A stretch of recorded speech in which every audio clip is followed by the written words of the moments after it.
Mes amis, bonsoir. Aujourd'hui, nous allons voir un autre chapitre intitulé La pharmacodynamie, partie 1, présenté par Dr. Milton Well, qui est pharmacien, médecin, obstétricien gynécologue. Nous savons que la pharmacodynamie, c'est une sous-spécialité de la pharmacologie. La pharmacodynamie, c'est l'étude des effets des médicaments sur les systèmes biologiques. Ces effets sont appelés effets pharmacodynamiques. On appelle effet pharmacodynamique une modification mesurable et reproductible, fonctionnelle ou organique, provoquée par un médicament dans un système biologique appelé effecteur. Un médicament possède premièrement un effet principal utilisé en thérapeutique qui est l'effet thérapeutique et des effets secondaires qui sont utiles ou indifférents ou gênants ou encore nuisibles. Un même effet pharmacodynamique peut être provoqué par plusieurs médicaments. L'ensemble de ces médicaments constitue ce qu'on appelle une famille pharmacologique. Cela nous amène à dire que beaucoup de médicaments peuvent avoir un même effet pharmacodynamique. On va les regrouper dans une famille. On va appeler cette famille pharmacologique. Toutefois, nous pouvons comprendre qu'une famille pharmacologique est constituée par l'ensemble des médicaments ayant un effet pharmacodynamique commun. Eh bien, les membres d'une même famille pharmacologique ont en commun l'effet principal, l'effet thérapeutique, l'effet pharmacodynamique, tandis que les effets secondaires peuvent être différents selon les substances, puisque nous savons qu'un médicament a deux effets. L'effet principal qui va nous aider à mettre ce médicament dans une famille qu'on appelle famille pharmacologique et les effets secondaires qui peuvent être différents selon les substances. Les médicaments agissent d'une manière et les structures sur lesquelles ils agissent sont appelées cibles. Les médicaments agissent en général par fixation dans l'organisme. C'est-à-dire pour agir, ils vont se fixer au niveau de l'organisme. Mais cette fixation est spécifique du médicament et de son effet.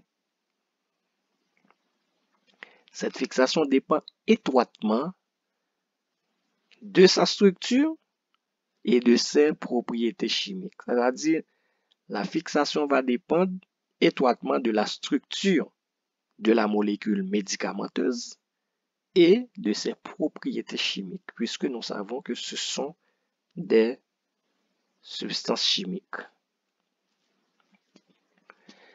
Dans la plupart des cas, cette fixation s'effectue sur une protéine. Et cette protéine-là peut être soit des récepteurs. Les récepteurs, ce sont des protéines particulières qui font partie même des systèmes physiologiques de communication intercellulaire. Ça va transmettre des informations. Cependant, ça peut être aussi des enzymes. Et les médicaments peuvent soit activer ou inhiber le fonctionnement de l'enzyme en question. Dans ce cas, on va parler de activateurs enzymatiques, inhibiteurs enzymatiques. Leur action peut être soit réversible, soit irréversible. Et aussi, les médicaments peuvent détourner aussi l'action enzymatique. dans le cas des antimétabolites, le médicament est un faux substrat qui ressemble au substrat physiologique et le médicament va prendre la place du substrat physiologique. Mais le médicament ne pourra pas réagir. Il sera inactif. Il va agir comme les antagonistes. C'est-à-dire, le substrat physiologique peut réagir pour entraîner une action, mais le médicament qui ressemble au substrat va prendre la place du substrat, mais ne pourra pas entraîner l'action parce qu'il ne peut pas. C'est comme un professeur qui vient pour présenter un cours, il trouve quelqu'un qui lui ressemble à l'intérieur de la salle, mais ne peut pas présenter le cours aux étudiants, mais lui, il est obligé de rester au dehors parce qu'on ne peut pas accepter deux professeurs dans la salle. Et pourtant, celui qui lui ressemble est dans la salle, ne peut pas faire le cours à sa place. Pourtant, il prend sa place, mais n'arrive pas à présenter le cours aux étudiants. Dans ce cas, il n'y aura pas d'interaction entre le professeur et les étudiants. Et ces protéines peuvent aussi être des transporteurs. Parce que nous savons que les transporteurs, ce sont des protéines qui font passer les ions et les petites molécules physiologiques à travers les membranes cellulaires. On peut avoir des transporteurs qui sont passifs. Ils vont faire passer des ions ou les molécules dans un sens. Et aussi, ils peuvent faire des échanges d'ions et ou de molécules. Ça va dans les deux sens dans ce cas. Et aussi, ces transporteurs peuvent être actifs avec dépense d'énergie. La cible de médicaments qui activent ou inhibent leur fonctionnement.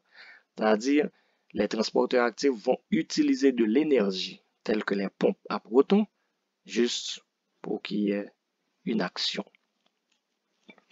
Et aussi, ces protéines peuvent être des canaux ioniques. Nous savons que les canaux ioniques sont des protéines transmembranaires qui permettent le passage sélectif de certains ions, tels que les ions calcium, les ions potassium, les ions chlorure, les ions sodiques. Okay? Ça va se faire suivant un gradient électrochimique. Ils peuvent être ouverts ou fermés. Leur ouverture peut être provoquée par un ligand entraînant une excitation ou par un potentiel d'action. Et aussi, ces protéines peuvent être des protéines de la structure même de la cellule, comme la tubuline. Parfois, la fixation peut se faire aussi sur le génome. Il y a des médicaments qui peuvent se fixer sur le génome, soit l'ARN, soit l'ADN, soit des protéines associées. Ils peuvent moduler l'expression génétique. Certains peuvent même empêcher la prolifération cellulaire. Cette fixation peut être aussi responsable de l'effet mutagène ou cancérigène de certains médicaments. Et aussi, les médicaments peuvent aussi utiliser d'autres sites de fixation qui ne sont pas les protéines. Rares sont des médicaments qui se fixeraient ailleurs que sur des protéines ou des nucléotides. Par exemple, ils peuvent se fixer sur les lipides membranaires ou aussi sur les sels de calcium de la trame osseuse. Il y en a qui agissent aussi sans fixation dans l'organisme. Ces médicaments vont agir grâce à leurs propriétés physiques, soit leur volume, soit leur pouvoir couvrant, etc. Ils peuvent modifier aussi le milieu extracellulaire par le pouvoir osmotique, soit par équilibre acido-basique ou électrolytique. Les structures chimiques peuvent être très différentes pour un même effet. C'est-à-dire, les structures chimiques de ces médicaments peuvent être très différentes et pourtant, ils entraînent un même effet. Aussi, ils peuvent avoir une action sur des organismes étrangers.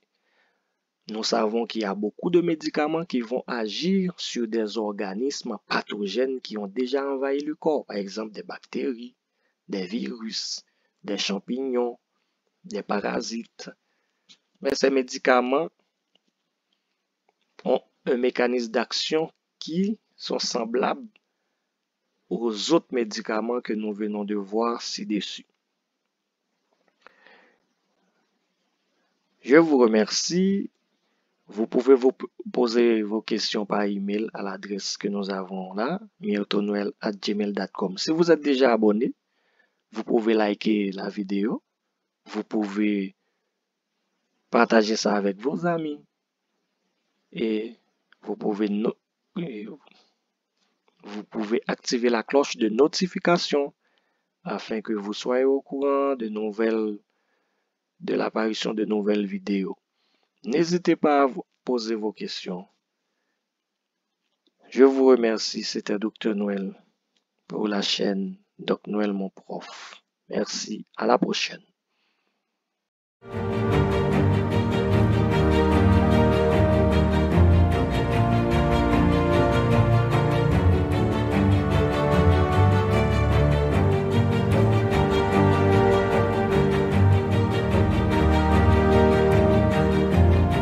Salut les amis, aujourd'hui nous allons voir la suite du chapitre la pharmacodynamie, la deuxième partie. C'est Dr Noël Myrto, pharmacien, médecin, obstétricien, gynécologue.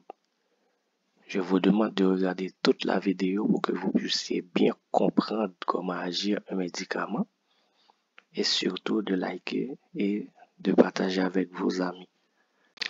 Nous avons déjà vu la définition de la pharmacodynamie, qui est l'étude des effets des médicaments sur les systèmes biologiques, et ces effets sont appelés effets pharmacodynamiques. Dans la plupart des cas, nous avons vu que les médicaments agissent sur une protéine, c'est-à-dire par fixation qui s'effectue sur une protéine. Et cette protéine peut être soit un récepteur, soit une enzyme, soit un transporteur, soit un canal ionique, et ça peut être aussi une protéine de la structure cellulaire même. Un récepteur pharmacologique, c'est une structure chimique protéinique fonctionnelle sur laquelle la fixation spécifique d'une molécule médicamenteuse provoque un stimulus qui est à l'origine de l'effet pharmacodynamique.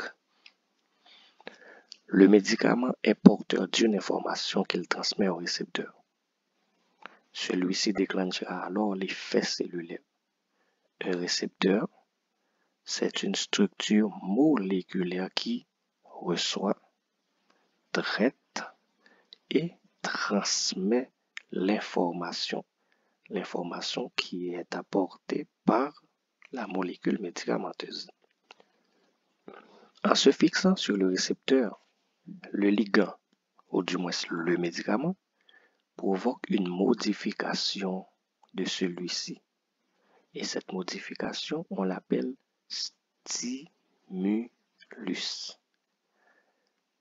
Entre cette modification appelée stimulus, due à la fixation du médicament sur son récepteur, et l'effet pharmacodynamique, l'effet voulu, que l'on constate, la liaison est faite par un processus appelé couplage.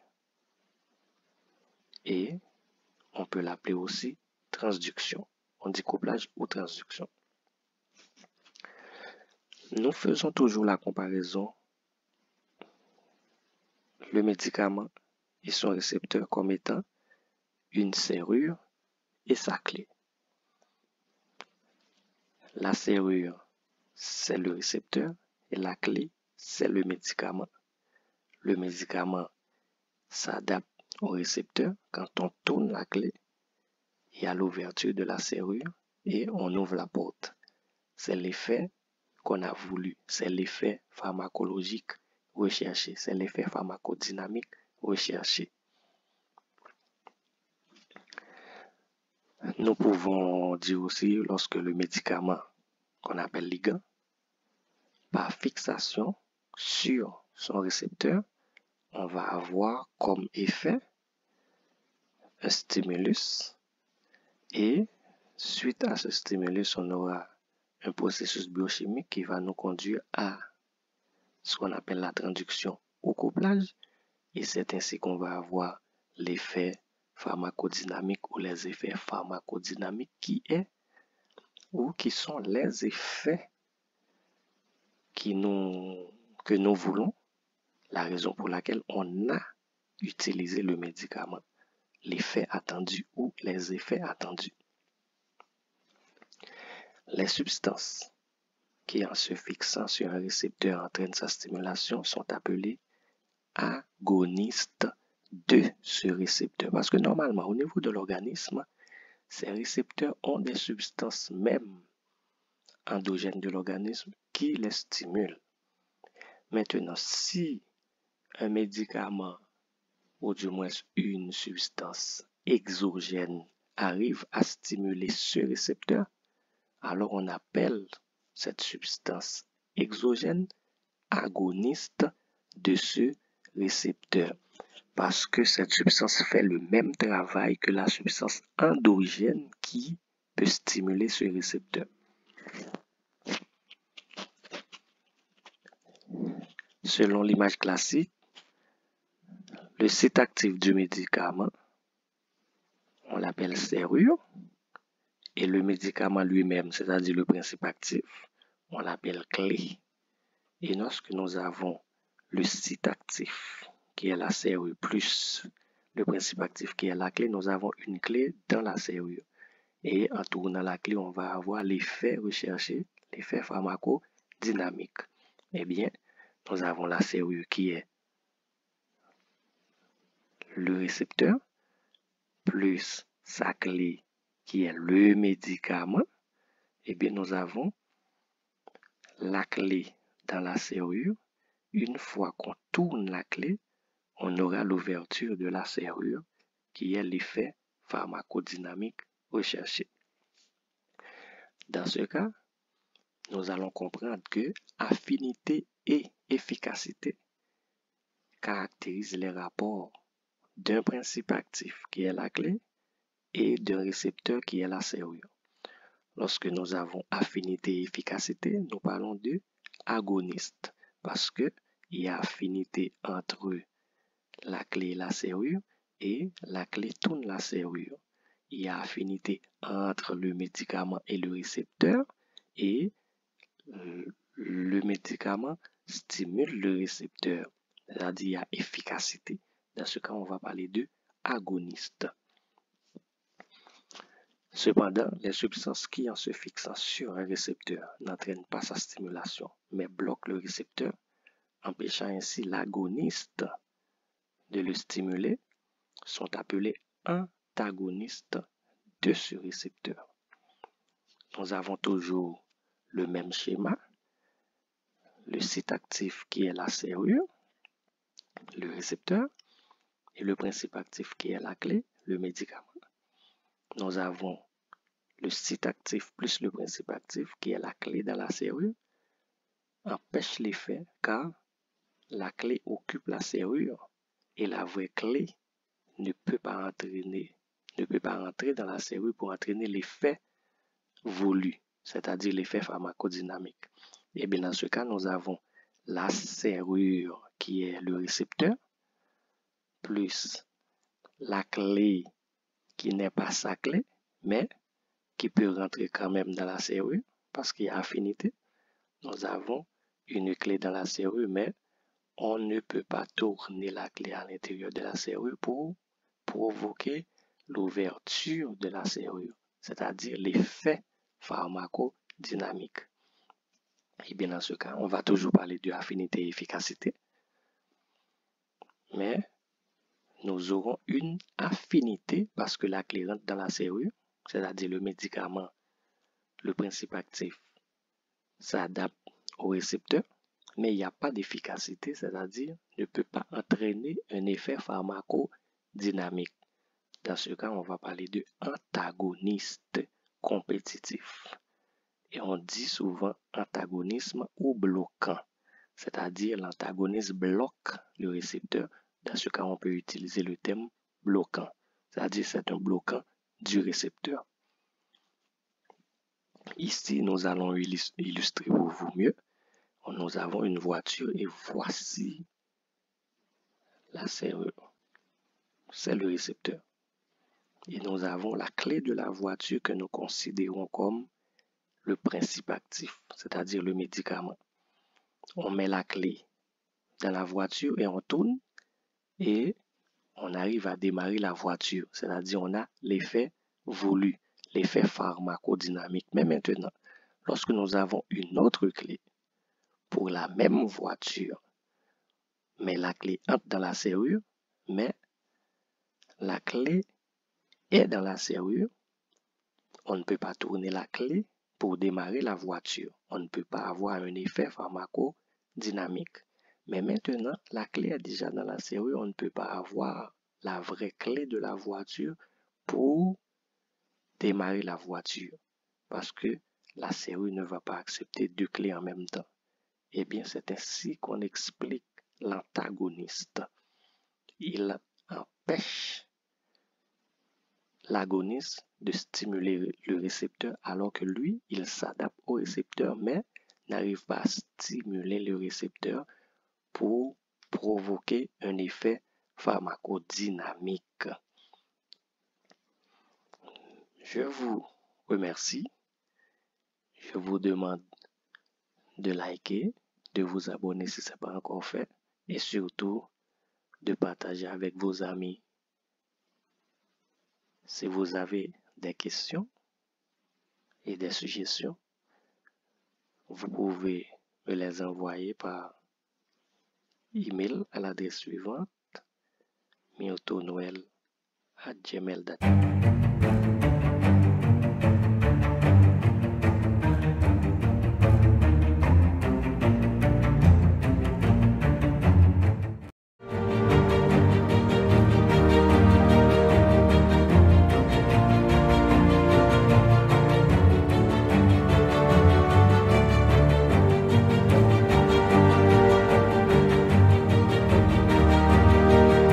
Salut les amis, aujourd'hui nous allons voir les analgésiques ou les antalgiques. C'est présenté par Dr Myotonoel, qui est pharmacien, médecin, obstétricien, gynécologue. Si vous n'êtes pas encore abonné à la chaîne, je vous demande de le faire maintenant, de regarder toute la vidéo et de liker si ça vous a plu et surtout de partager avec vos amis. N'oubliez pas d'activer la cloche de notification afin que vous soyez au courant dès qu'il y a une nouvelle vidéo. Analgésique ou antalgique. Nous avons le mot analgésique qui vient du préfixe an qui montre la privation et algésie qui signifie douleur. Et aussi nous avons anti qui signifie contre et algie qui signifie douleur. Analgésique, antalgique.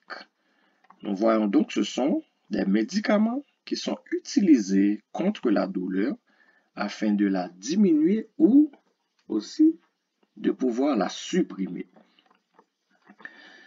La douleur est un phénomène complexe, subjectif, qui est ressenti différemment suivant l'individu et son environnement. Elle est conditionnée par deux principaux facteurs. Il y a la perception en premier lieu et en deuxième lieu, la sensation.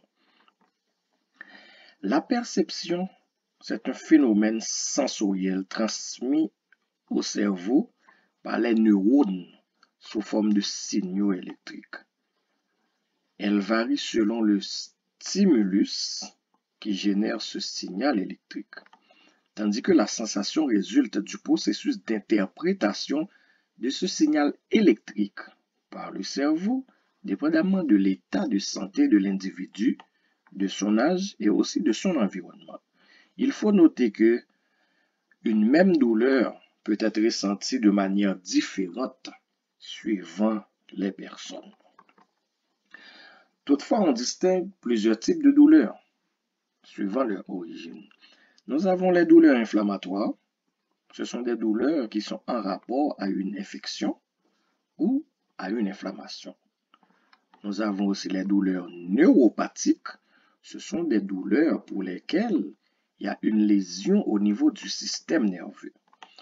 Les douleurs mixtes associent les douleurs inflammatoires et les douleurs neuropathiques. Cependant, les douleurs dysfonctionnelles, ce sont des douleurs pour qui on ne va retrouver aucune lésion. Il y a 3 types d'analgésiques. Nous avons les analgésiques à action périphérique ou non opioïdes, représentés par le paracétamol et les anti-inflammatoires non stéroïdiens. Nous avons les analgésiques à action centrale ou opioïde, qui est représenté par les opioïdes, que ce soit faible ou fort. Et nous avons aussi les co-analgésiques ou adjuvants. Ce sont des médicaments utilisés contre les douleurs, qui ne sont pas vraiment des analgésiques, mais on les utilise pour atténuer la douleur. L'Organisation mondiale de la santé classifie les médicaments contre la douleur en 3 paliers. Nous avons les médicaments de palier 1. Ce sont les médicaments utilisés dans les cas de douleur de faible intensité. Nous avons les analgésiques à action périphérique ou non opioïdes, les paracétamol et anti-inflammatoires. Et nous avons les médicaments de palier 2. Ce sont des médicaments qu'on va utiliser dans les cas de douleur à intensité modérée, tels que les opioïdes dits faibles. Nous avons la codéine, le tramadol comme exemple.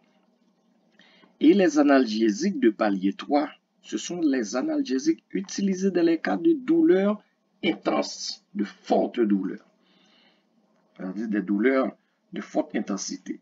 Nous avons les opioïdes, mais ce sont les opioïdes forts, les dérivés morphiniques. Les analgésiques de palier 1, utilisés dans les cas de douleur de faible intensité. Ce sont les analgésiques à action périphérique ou non opioïdes, tels que le paracétamol et les anti-inflammatoires non stéroïdiens, pour les douleurs de faible intensité, c'est-à-dire les douleurs de type inflammatoire, dans les cas d'une inflammation ou dans les cas d'une infection. Alors, on va utiliser le paracétamol, qu'on appelle aussi acétaminophène, et les anti-inflammatoires non stéroïdiens tels que l'aspirine, ASA, qui est acétylsalicylique acide, aspirine, et nous avons aussi diclofenac, ibuprofène, nimesulide, naproxène et indomethacine. Le mécanisme d'action du paracétamol reste jusqu'à présent mal compris, mais nous savons que les AINS sont tous des inhibiteurs de la cyclooxygénase. Les AINS inhibent la transformation de l'acide arachidonique en prostaglandine ou thromboxane, qui sont des inducteurs de la douleur. Une fois que l'acide arachidonique est bloqué, ne va pas être transformé en prostaglandine ou en thromboxane, et bien là, on inhibe la douleur. Les analgésiques à action centrale ou opioïdes, disons les opioïdes, les morphiniques, vont être utilisés pour les faibles, les opioïdes faibles, comme médicaments de palier 2. Nous avons exemple la codéine, nous avons tramadol, nalbuphine, buprenorphine. Ce sont ces médicaments qui sont des opioïdes faibles que nous allons utiliser comme analgésiques de palier 2 dans les cas de douleur modérée, d'intensité modérée. Nous avons aussi les opioïdes forts qu'on va utiliser dans les cas de forte douleur. Ce sont les analgésiques de palier 3 selon l'Organisation mondiale de la santé. Nous avons la morphine, l'oxycodone, le fentanyl et aussi Nous avons pentazocine. Ce sont ces médicaments qui sont des opioïdes forts. Les dérivés morphiniques agissent comme les endorphines. Ils bloquent les synapses, empêchant la circulation des influx nerveux qui véhiculent la douleur, en se fixant sur des récepteurs de la membrane des neurones nociceptifs postsynaptiques. Ces récepteurs sont appelés les récepteurs opioïdes et sont localisés sur les neurones de la moelle épinière. Une fois que les dérivés morphiniques agissent à ce niveau, eh bien, la circulation de l'influx qui allait apporter la douleur au niveau du cerveau se bloque ici, eh bien, il n'y aura pas de douleur à être ressentie. Cependant, les adjuvants ou co-analgésiques, ce sont des médicaments utilisés contre la douleur, mais qui ne sont pas vraiment des analgésiques. Ils ont une action analgésique modeste.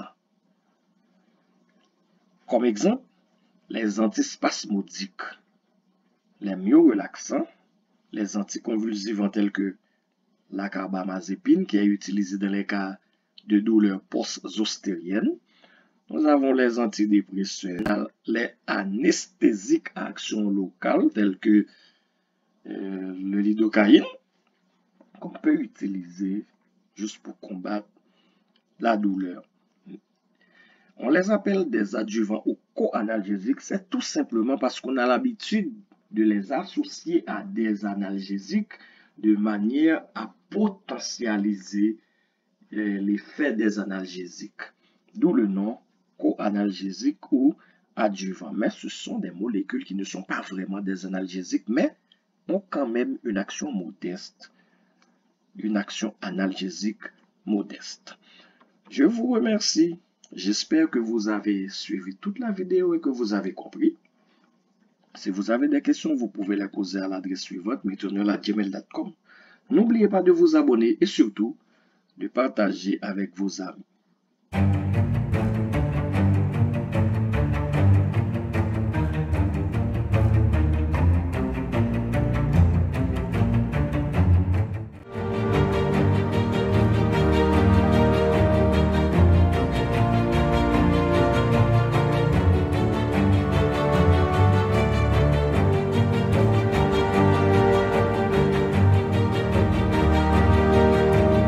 Salut les amis, aujourd'hui nous allons voir les anti-inflammatoires non stéroïdiens, les AINS.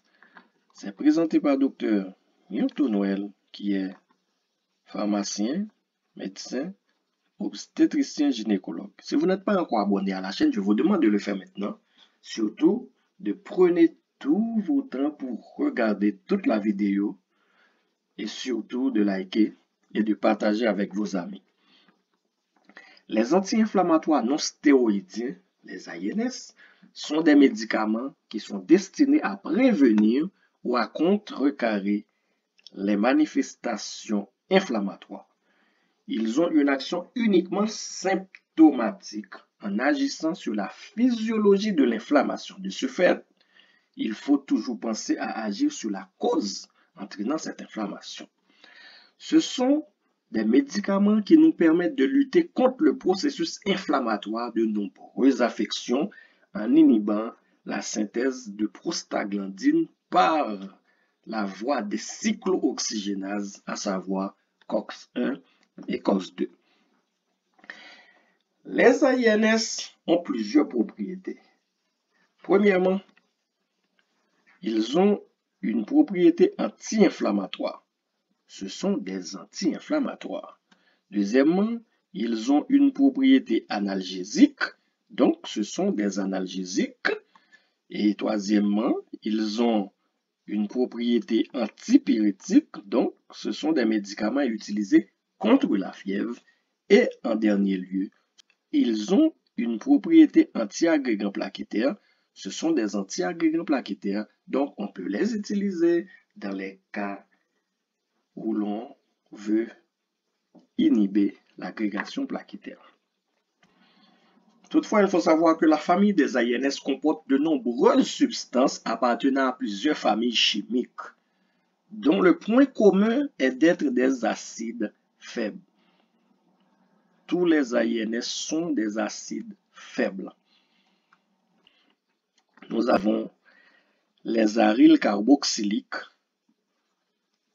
acéclophénac, acide thiaprophénique, alminophène, diclophénac, étodolac, fluorbiprophène, ibuprofène, kétoprophène, nabuméthone et naproxène. En deuxième lieu, nous avons la classe des indoliques qui contient l'indométhacine et sulindac. Et nous avons en troisième lieu la classe des oxycames, la famille des oxycames, pyroxycames, méloxycames et téloxycames. Et nous avons ensuite les pyrazolés, la famille des pyrazolés, phénylbutazone. Et nous avons la famille des phénamates. Nous avons acide niflumique et l'acide méphénamique. Nous avons aussi la famille des sulfonalidines contenant numésulide. Et nous avons les inhibiteurs sélectifs de la COX-2 ou coxib, la famille des coxib, qui contient sélécoxib, parécoxib. Et aussi nous avons la famille des salicylates, qui contient l'aspirine, acide acétylsalicylique. Biologiquement parlant, les phospholipides membranaires vont subir l'action de la phospholipase A2 ou des phospholipases A2 pour se transformer en acide arachidonique. L'acide arachidonique, à son tour, va passer par deux voies. La voie de la cyclooxygénase et la voie de la lipooxygénase. Et en passant par ces voies, l'acide arachidonique va se transformer pour la voie de la cyclooxygénase qui contient deux voies, celle de la COX-2 et de la COX-1. En passant par la COX-1 se transformant en prostaglandine et thromboxane, et en passant par la COX-2 se transformant en prostaglandine, et par la voie de la lipooxygénase va se transformer en leucotriène. Les AINS sont tous des inhibiteurs de la cyclooxygénase, comme nous venons de le voir, et nous savons qu'il existe deux isoformes de la COX. Il y a la COX-1 et la COX-2. L'isoforme COX-1 est constitutive. Elle a un rôle physiologique. Elle va permettre la synthèse des prostaglandines qui va intervenir au niveau de l'estomac en jouant un rôle cytoprotecteur. Au niveau des reins, pour le maintien du flux sanguin rénal, tout en entraînant une vasodilatation rénale. Et la synthèse du thromboxane A2 plaquettaire, ça va permettre à cette voie de jouer un rôle dans l'agrégation plaquettaire. Cependant, la voie de la COX-2 est inductible. Elle permet seulement la synthèse des prostaglandines et nous savons que les prostaglandines vont induire l'inflammation, la douleur et la fièvre. C'est ce qui nous mène à vous expliquer le mécanisme d'action des AINS. Ces phospholipides membranaires qui vont par la phospholipase A2 se transformer en acide arachidonique pour passer par deux voies, eh bien, les AINS vont bloquer la voie de la cyclooxygénase. La voie de la lipooxygénase va rester libre. Et nous savons que la voie de la cyclooxygénase se transforme en deux voies. Il y a la voie de la COX-1 et la voie de la COX-2. Eh bien, une fois que les AINS bloquent la voie de la cyclooxygénase, eh bien, ces deux voies COX1 et COX2 sont bloquées. Dans ce cas, on n'aura plus la formation de prostaglandine et de thromboxane. Toutefois, il faut savoir que il y a parmi tous les AINS la famille des coxib qui sont des anti-COX2 et non des anti-COX1. Dans ce cas, si nous utilisons les anti-COX2, nous aurons seulement l'inhibition de la voie de la COX2, c'est-à-dire l'inhibition de la formation de prostaglandine et non des thromboxanes. Dans ce cas, nous comprenons bien que les AINS en général bloquent la cyclooxygénase, c'est-à-dire les deux voies, la voie de la COX1 et celle de la COX2. Mais les anti-COX2, les coxib, par exemple le célécoxib, ça va bloquer seulement la voie de la COX2, empêchant la formation de prostaglandine. Donc, nous pouvons comprendre dès maintenant que les coxib ne sont pas des anti-agrégants plaquettaires puisque c'est la formation de thromboxane A2 qui va entraîner l'agrégation plaquettaire et les coxib ne vont pas bloquer la production de thromboxane A2. Toutefois, il faut savoir que la voie de la lipoxygénase sera toujours libre et tout l'acide arachidonique qui devrait passer par les deux voies va être disponible pour seulement la voie de la lipoxygénase, d'où il y aura une formation accrue de leucotriène. Les AINS ont beaucoup d'effets, comme nous venons de le voir, mais les effets des AINS résultent de l'inhibition de la formation de prostaglandine et de thromboxane. Donc, nous pouvons comprendre que l'effet anti-inflammatoire des AINS, il y aura atténuation des phénomènes inflammatoires impliquant les prostaglandines qui allaient entraîner une vasodilatation rénale, œdème et la douleur, sans effet sur les processus entraînant les lésions tissulaires chroniques. C'est la raison pour laquelle nous disons que les anti-inflammatoires non stéroïdiens sont utilisés pour le traitement symptomatique et non le traitement de la cause. Et nous avons aussi l'effet analgésique ou antalgique, c'est l'atténuation des douleurs d'origine périphérique. C'est la raison pour laquelle les AINS sont considérés comme des analgésiques à action périphérique. Nous avons l'effet antipyrétique, c'est la diminution de la fièvre et retour à la normale de la température corporelle par abaissement du seuil du thermostat hypothalamique. C'est la raison pour laquelle les AINS sont utilisés dans les cas de fièvre comme antipyrétiques et nous devons savoir que l'importance respective de ces trois effets varie avec les produits. C'est-à-dire, il y a parmi les AINS qui ont beaucoup plus d'effets anti-inflammatoires que antipyrétiques, mais il faut savoir que tous les AINS ont 4 effets, ou du moins 4 propriétés, mais souvent, les produits n'ont pas toutes les propriétés à la même équivalence. Et nous savons cependant que l'effet anti-agrégant plaquettaire résulte de l'inhibition de la formation de thromboxane A2.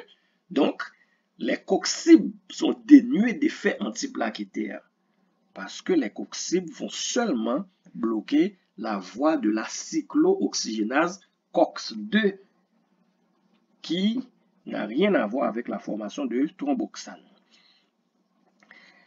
Les AINS sont indiqués dans les cas de douleur, de fièvre et d'inflammation.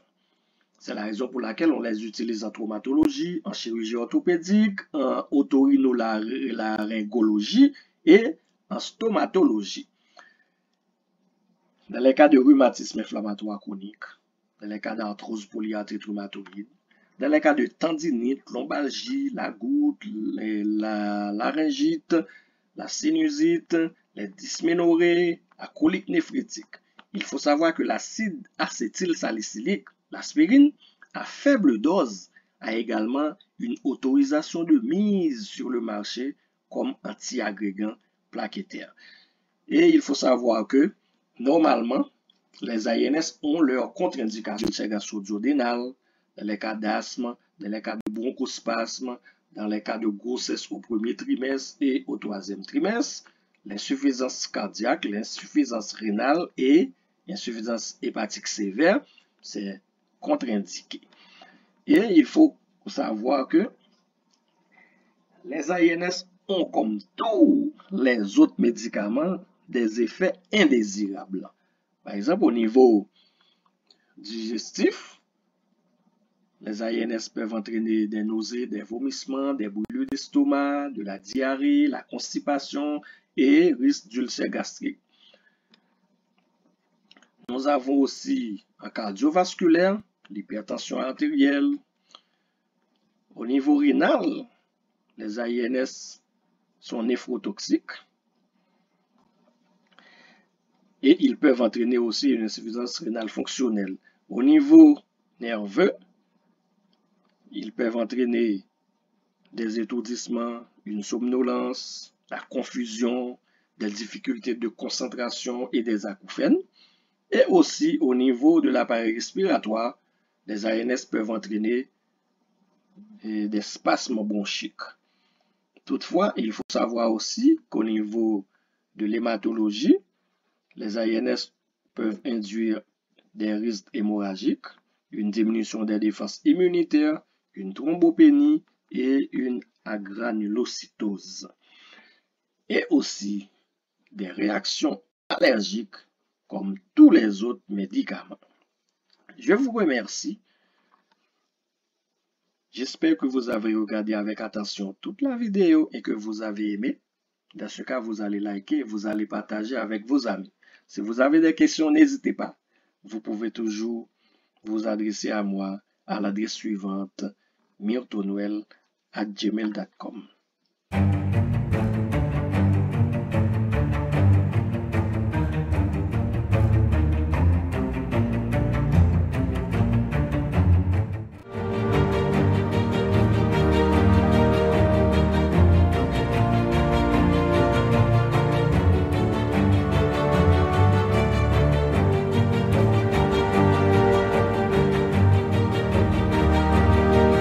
Salut les amis, aujourd'hui nous allons voir un nouveau chapitre dans la pharmacologie, les antimigraineux. C'est présenté par Dr Myrtonoel qui est pharmacien, médecin, obstétricien, gynécologue. La migraine est considérée comme une céphalie primitive pulsatile, souvent unilatérale, récurrente, invalidante. Elle s'accompagne souvent de nausées et de vomissements. C'est la forme la plus fréquente de céphalie primitive qui touche essentiellement les femmes.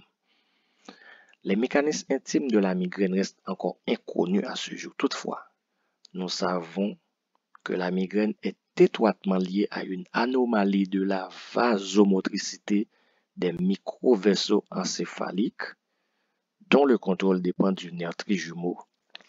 On distingue deux formes principales de migraine. Nous avons la migraine sans aura appelée migraine commune, qui représente 80% des cas de migraine diagnostiqués, et aussi la migraine avec aura, qui représente 20% des cas de migraine diagnostiqués. Les auras sont des manifestations neurologiques focalisées, passagères, qui annoncent la survenue de la migraine. Ce sont des troubles de la vue, de la parole, de la sensibilité ou de l'équilibre qui viennent habituellement 1 heure de temps avant la survenue de la migraine et parfois qui restent tout le temps accompagnant la migraine. La migraine s'accompagne le plus souvent par les symptômes comme la photophobie, qui est une sensibilité à la lumière, la phonophobie, qui est une sensibilité au bruit, une vision trouble, des étourdissements, des frissons ou des sueurs, une perte d'appétit et aussi de troubles digestifs tels que la nausée et ou les vomissements. Les facteurs de risque de la migraine sont de deux types. On a des facteurs de risque d'origine alimentaire et des facteurs de risque d'origine non alimentaire. Les facteurs de risque d'origine alimentaire, ce sont l'alcool, surtout le vin rouge et la bière. Nous avons le café et les boissons gazeuses, les fromages vieillis, l'aspartame, les sulfites et le glutamate monosodique, disons des produits qui contiennent ces produits-là. Et aussi, nous avons le chocolat, les charcuteries et les aliments fermentés ou marinés. Les facteurs de risque d'origine non alimentaire, nous avons le stress ou les émotions. Nous avons le jeûne ou le saut de repas, la modification dans les habitudes de sommeil, un environnement bruyant ou une lumière vive, et nous avons le manque ou l'excès d'activité physique, les odeurs inhabituelles, les changements hormonaux lors de la ménopause et aussi pendant les règles ou pendant la grossesse. Et en dernier lieu, certains médicaments. Il existe deux types de traitement de la migraine. Premièrement, nous avons le traitement de la crise, dont le but est de calmer les symptômes, à savoir la douleur, les vomissements, les nausées, etc. Et nous avons en deuxième lieu le traitement de fond, dont le but est de diminuer la fréquence, la sévérité et la durée de la crise, ou même encore d'améliorer la réponse de la crise au traitement qu'on va utiliser pour gérer la crise. Les médicaments utilisés dans le traitement de la crise, nous avons les analgésiques ou antalgiques et aussi les AINS qui sont des antalgiques aussi, les anti-inflammatoires non stéroïdiens. Ces médicaments-là vont combattre la douleur et la réaction inflammatoire qui se trouve au niveau des méninges.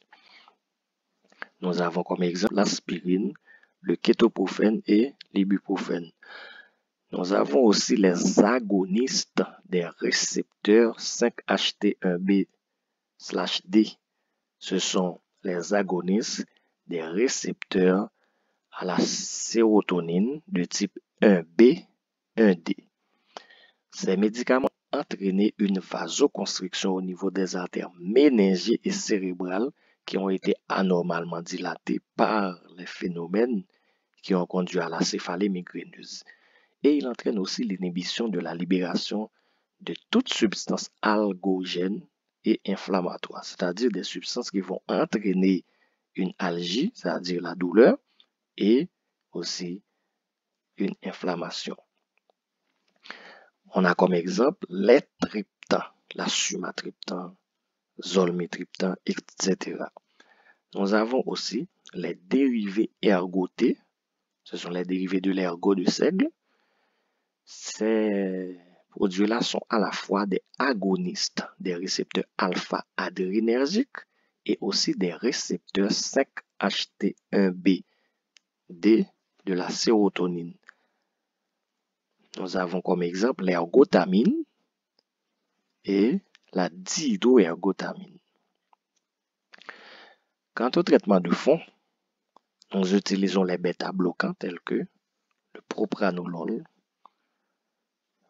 nadolol et pendolol.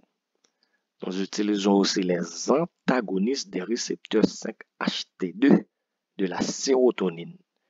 Nous avons comme exemple le pizotifène et l'oxétorone, les antagonistes calciques. Toutefois, seule la flunarizine est dotée de propriétés antimigraineuses. Nous avons en quatrième lieu les anti-épileptiques. 3 médicaments seulement ont fait la preuve de leur efficacité lors des essais cliniques. On a la topiramate, le valproate de sodium et aussi la gabapentine. Toutefois, nous avons aussi la prévention dans les facteurs de risque. Il faut toujours penser aux facteurs de risque pour pouvoir les prévenir. Et dans ce cas, on pourra prévenir la migraine. Je vous remercie, j'espère que vous avez regardé avec attention toute la vidéo. Si vous avez des questions, vous pouvez les envoyer par email à l'adresse suivante, miltonel@gmail.com. Si ça vous a plu, vous pouvez liker la vidéo et surtout de partager avec vos amis. Si vous n'êtes pas encore abonné, c'est le moment de le faire.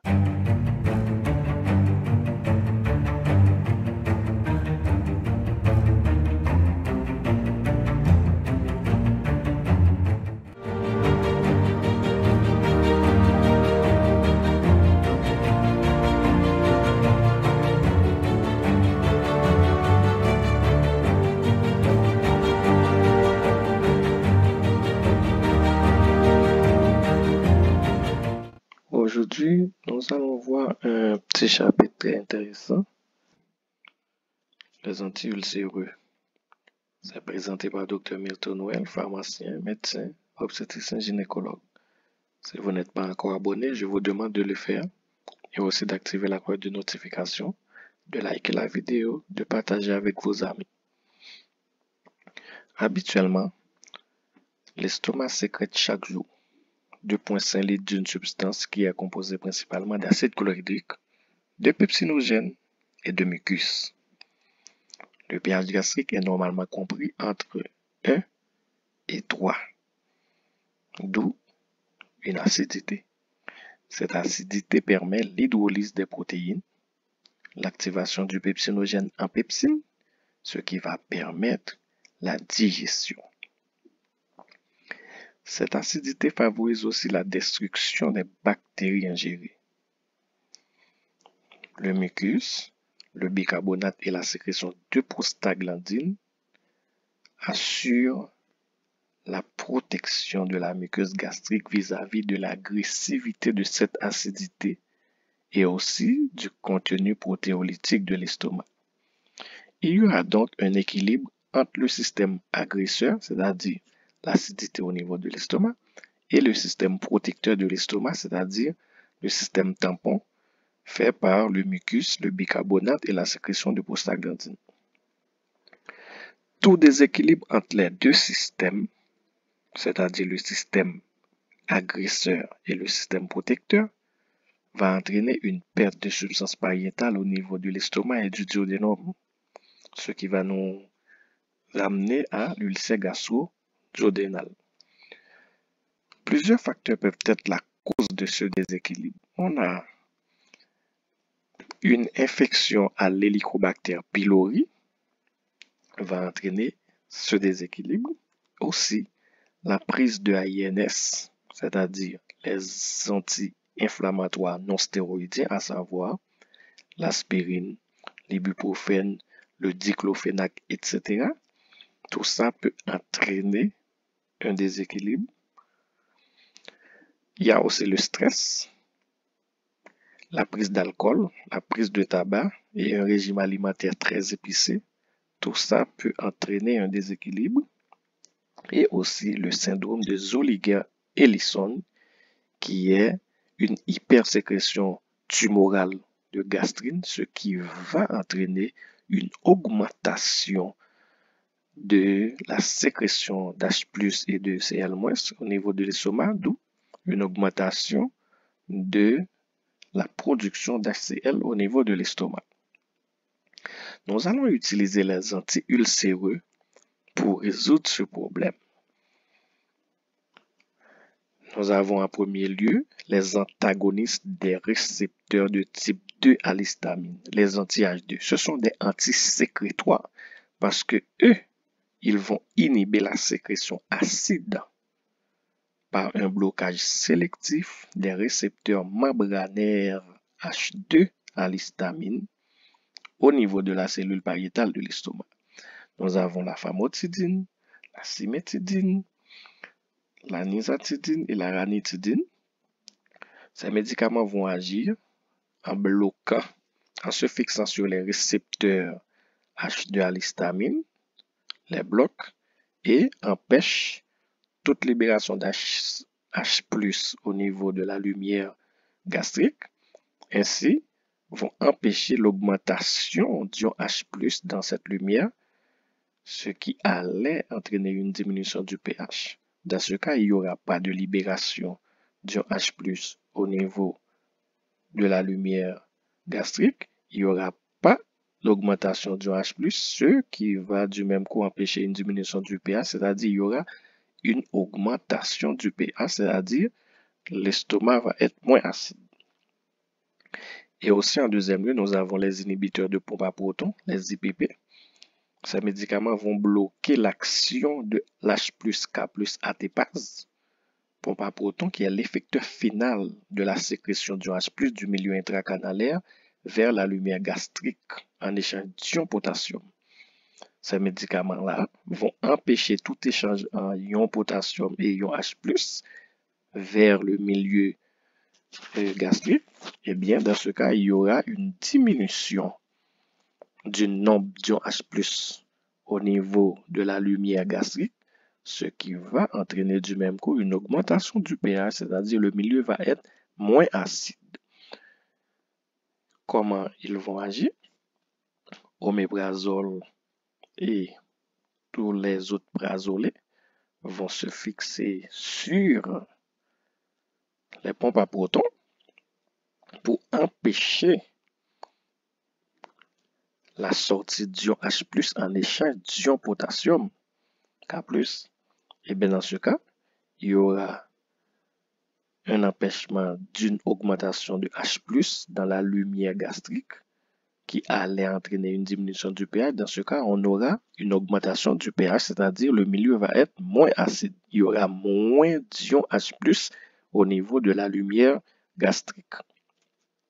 Il y a aussi les prostaglandines de synthèse, par exemple le misoprostol. Les prostaglandines de synthèse vont effectuer une double action sur la muqueuse gastrique. Elles vont bloquer l'action des pompes à protons, qui est l'effecteur final de la sécrétion du H+ au niveau intragastrique, en échange d'ion potassium, et aussi elles vont stimuler la production du mucus et du bicarbonate par la cellule pariétale. Et bien dans ce cas,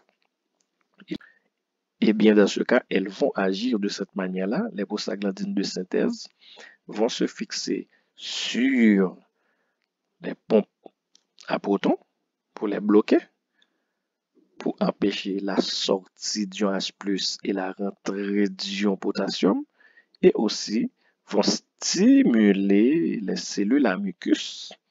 Et dans ce cas, on aura non seulement ça va empêcher la sortie d'ion H+ en échange d'ion potassium, ça va aussi stimuler la production de mucus et de bicarbonate. C'est-à-dire, les prostaglandines vont agir sur le système agresseur 1, le bloquant, et aussi sur le système protecteur en l'activant. Nous aurons un empêchement d'augmentation d'ion H+, un empêchement de la diminution du pH. Dans ce cas, on aura un pH qui est moins acide. Et aussi, nous avons le système tampon qui est activé par production de mucus et de bicarbonate. Ces médicaments, c'est-à-dire les anti-ulcéreux, nous allons les utiliser dans les cas d'ulcères gastro-duodénaux pour résoudre le problème. Et aussi, nous allons les utiliser dans les cas de reflux gastro-œsophagien. Aussi dans les cas de syndrome de Zolliger-Ellison et toutefois dans les cas de gastrite. Je vous remercie. Je vous demande de vous abonner si ce n'est pas encore fait et aussi de partager avec vos amis pour que aussi ils puissent bénéficier de cette formation. Si vous avez des questions, vous pouvez les poser à l'adresse suivante: miltonnoel@gmail.com.